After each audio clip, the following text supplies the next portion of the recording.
Hey everybody, I'm Chef Tom with atbbq.com, and this is Pork Belly Cheesesteak.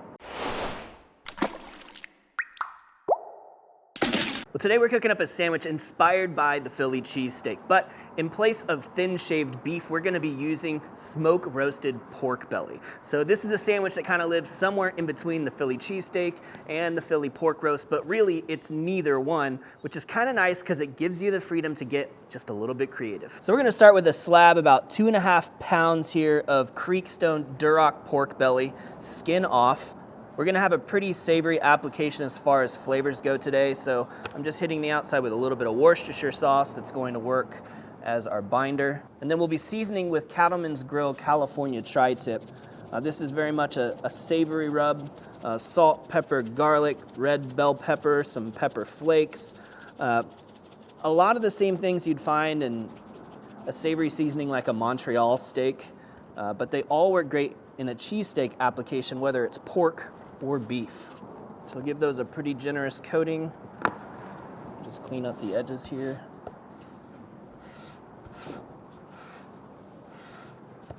No rub left behind here. And this is ready to go onto the smoker. Now today we're cooking on the Yoder Smoker's YS640S pellet grill. We're running hickory pellets at 325, so we're cooking at roasting temperatures. We're just gonna throw this on the half depth shelf up here.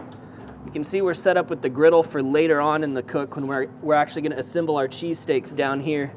But first, we wanna get this pork belly roasted off. We're gonna aim for an internal temperature, finishing temperature of about 190 degrees. I went ahead and roasted off some pork belly yesterday and chilled it down so it'd be ready for us today during the shoot. Now, while we're gonna check back in on that pork belly that just went on the grill later, for now, let's get yesterday's pork belly sliced thin, then we'll move on to the veggies. All right, so let's slice into this one from yesterday. Again, that was cooked to about 190 degrees internal. So what we're gonna do today is we're just gonna slice this nice and thin. You can either do this by hand or on a meat slicer if you have one. But when it's cold like this, it's pretty easy to shave thin. Now moving on to the veggies, we've got some yellow onion we're gonna slice thin, as well as our jalapenos, and then some button mushrooms. Take the tops and the bottoms off of the onion. We're gonna cut right along with the ridges, just very thin.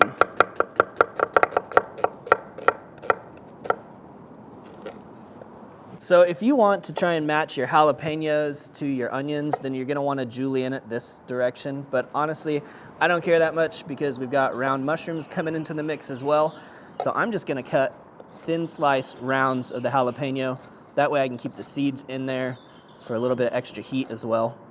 And of course, you know, maybe more traditionally with cheesesteaks, you have a green bell pepper in here, possibly a red bell, possibly no peppers. But we're making our own rules today, so if you want to go milder, use a milder pepper. Now moving on to our mushrooms, start by cutting these in half. Lay them out in a row so we can go. And then we're just gonna go, again, really thin slice on these as well. Now our belly's been roasting for just over 2 hours now. We've come up to 190 internal temperature, which is our target temperature. So at this point, what you're gonna wanna do is get the belly off the grill, into the refrigerator, and chilled all the way down so you can slice it just like we did that piece of belly from yesterday. I know you guys have already seen this when it was chilled down, but it's even prettier to look at when it's hot off the grill. You check out all this bark that we've created over here. Nice browning, especially toward this smaller end. There's a lot of texture and flavor in there. Now before we get to the grill, you wanna make sure you have everything ready to go. All your mise en place should be done. You should have your thin shaved pork belly, your mushrooms, your onions and peppers. You got your rolls sliced and ready along with your cheese, because everything's gonna move pretty fast from here on out. Now before we go crazy, we're gonna toast our buns off in a little bit of this Mangalista lard. You can put any kind of fat down, oil or butter. Clarified butter will work. Just a little bit of fat on the surface to toast the bread.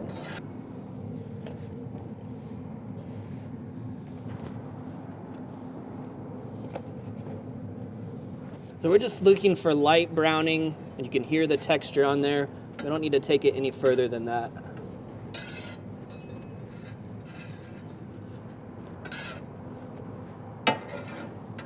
You can see that we're set up just a little bit different than we were earlier. That second shelf is gone. The temperature has been cranked up to 425. So the next thing going on the griddle is the pork belly. And this is going to let go of a lot of fat as it crisps up and renders down on the griddle. And that's why we're starting with it, so that we can cook our veggies in the rendered pork fat. So spread this out so you can get some texture on your belly. And close up the door and let it cook down.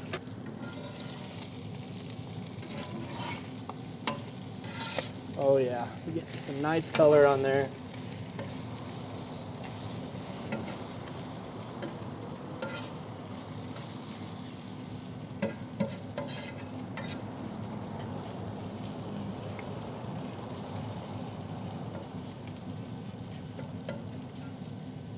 We're going to keep rendering this fat out. We'll let this crisp up just a little bit more. All right, we've got nice crisping going on our pork belly, so we are going to take this off the grill.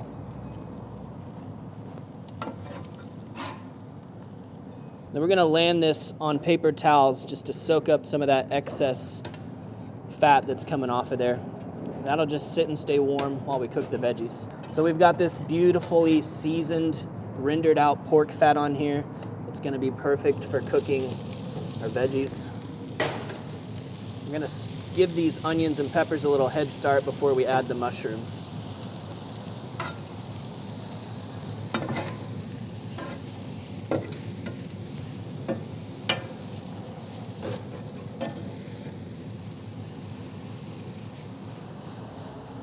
Just kind of get it tossed in the fat to get it started.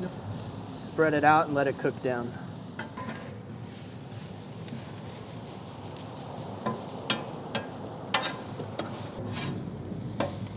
Well, these are looking good. We're making some nice progress.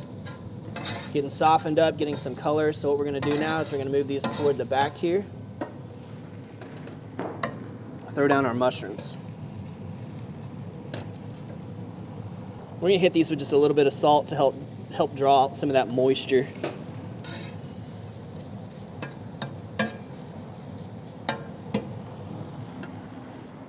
Wouldn't hurt to have just a little bit more fat too, and we've still got some more of that lard hanging around.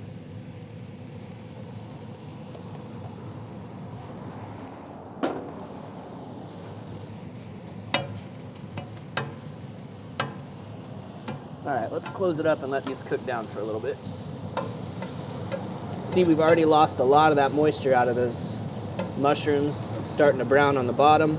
We'll just keep moving everything so we get a little bit of crisp going, and then we'll be ready to build these sandwiches. All right, we're gonna combine everything now. Give it a good mix.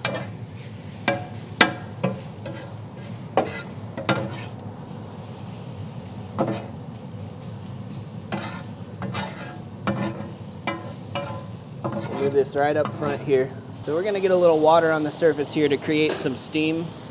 Want to lay out some pork, about roughly the same size as what we want to fit onto each one of these rolls.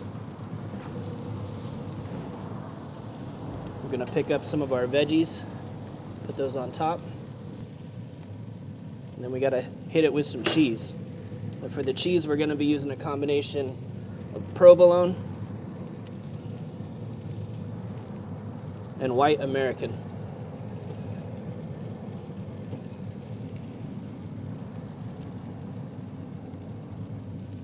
So let's hit that with just a little bit more water so we can steam that cheese.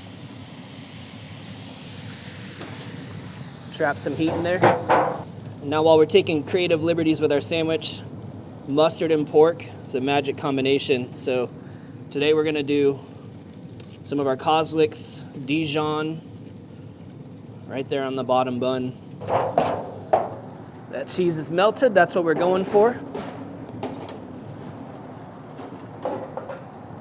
So we're going to slide right underneath here and onto the bun. that.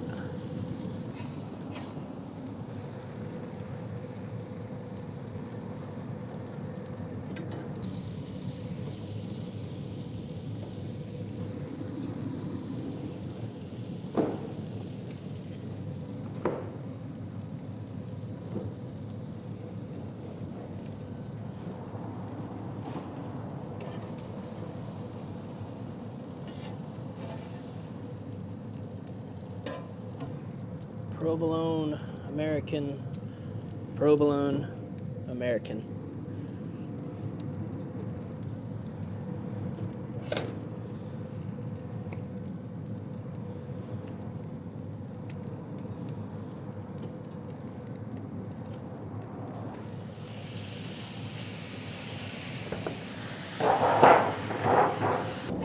Last portion coming off the grill now. Oh my goodness. All right, let's get a bite.